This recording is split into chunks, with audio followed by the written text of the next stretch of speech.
Thousands protested outside of the Trump Tower and Hotel in Chicago earlier this week as the president attended a fundraising event inside.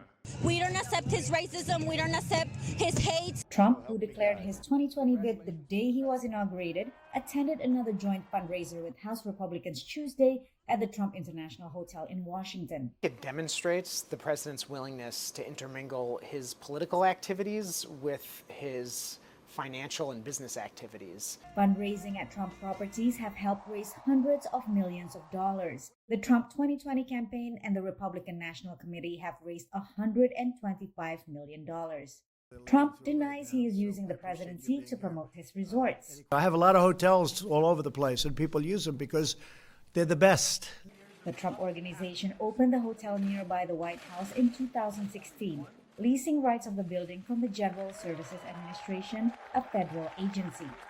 Now they are considering selling the leasing rights. The property is the subject of lawsuits based on the emoluments clause that prohibits federal office holders from receiving payment or gifts from foreign actors.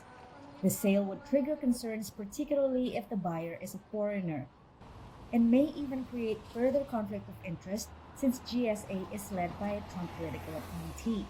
And there's no firewall right now between the White House and the General Services Administration. So that could raise questions about potential self-dealing.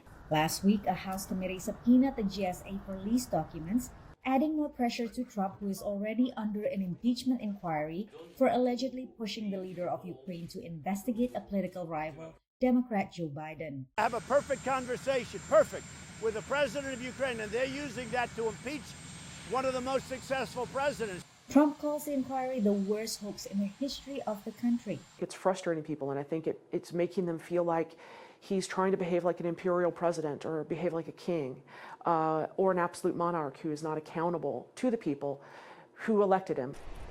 Trump's questionable business practices include choosing his Miami resort for the next G7 summit, a plan he has since scratched.